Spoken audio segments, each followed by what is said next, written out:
सभी को नमस्कार। और नमस्कार उस परिकल्पना को जिसने हम सबको यहाँ इकट्ठा किया।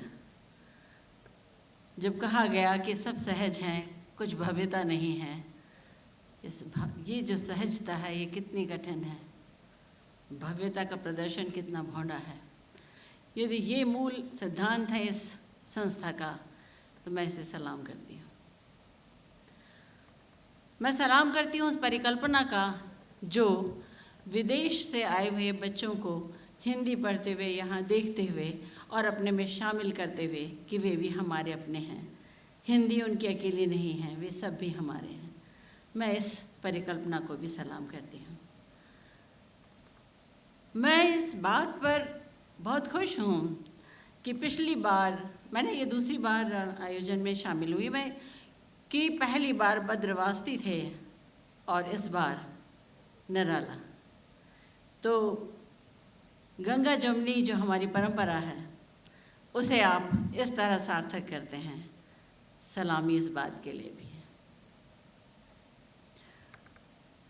जब छायावाद शुरू हुआ तो उसके पहले जो महावीर प्रसाद द्विवेदी का युग था, उसने आदर्शवाद की इतनी अधिकता कर दी थी कि बहुत सारी मानवीय अनुभूतियों को व्यक्त करने का अवसर ही नहीं था और एक अपराध बोध की तरह से उसे दिखाया जाता था। तो छायावाद जब आया, जिसने अपनी भाषा का, संस्कृति का, सबका संस्कार किया और जब इन भावनाओं को व्यक्त करने के लिए कोशिश की गई तो उन्हें एक रास्ता मिला मानवीकरण का। और मानवीकरण के लिए उन्होंने कुछ कविताएं लिखी। ये तीनों कवित्रियाँ, मैं महादेवी जी को जानबूझ के यहाँ पे बोल नहीं रही हूँ, उसकी बात भी नहीं करूँगी। तो मानवीकरण हुआ और आपने भी अभी एक कविता सुनी थी, संध्या सुंदरी, जिसमें आपने देखा था कि किस तरह संध्या का मानवीकरण किया गया। ऐसी जूही की गली है, ऐसी शेफालिका है, पल्लव पर्यंग पर सोती शेफालिके। ज़रा कल्पना करके देखिए कितनी खूबसूरत बात है। लेकिन मैंने जिस कविता को चुना है वो कविता मानवीकरण से ऊपर की कविता है। अभी अभी भवानी दास के उदाहरण से बताया गया था कि जो अंतरंग और बहिरंग है कैसे एक साथ एक जैसे व्यक्त करते हैं निराला।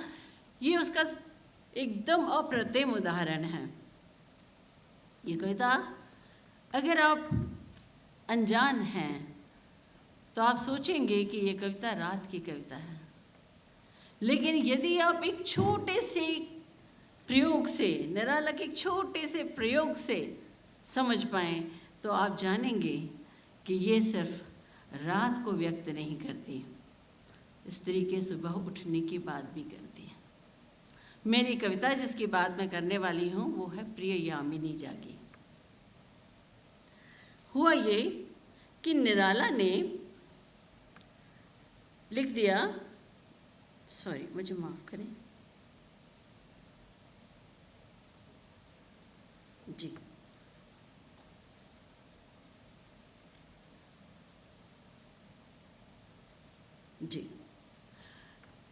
ज़रा मुझे ये कहने दें कि पहली पंक्ति मैं पढ़ूंगी, फिर उसमें कुछ बताऊंगी।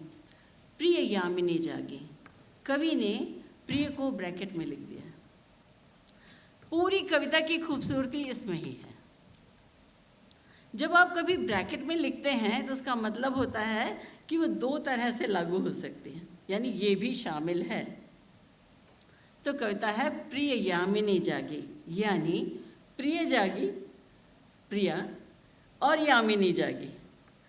बस ये दो बातें देकर दिमाग में रखें और देखें कि एक गृहस्थिनी, घर में रहने वाली स्त्री प्रेम प्रसंगों के बाद जागी है और रात है जो ख़त्म होने के बाद जागी है। ये दोनों चीज़ें हैं जो आप इस कविता में पाएंगे।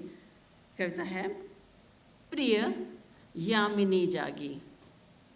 प्रिय यामिनी जागी, अलस पंकज दृग, अरुण मुख तरुण अनुरागी, प्रिय यामिनी जागी।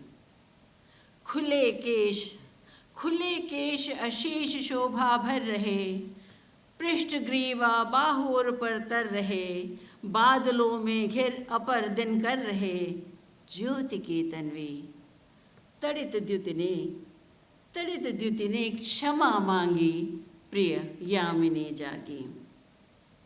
हेर उर्पुट फेर मुख के बाल, लख चतुर्दिक चली मंद मराल। हेर उर्पट फेर मुख के बाल, लख चतुर्दिक चली मंद मराल। गेह में प्रिय नेह की जयमाल, गेह में प्रिय नेह की जयमाल। वासना से मुक्ति मुक्ता, त्याग में तागी। प्रिय यामिनी जागी, प्रिय यामिनी जागी। धन्यवाद।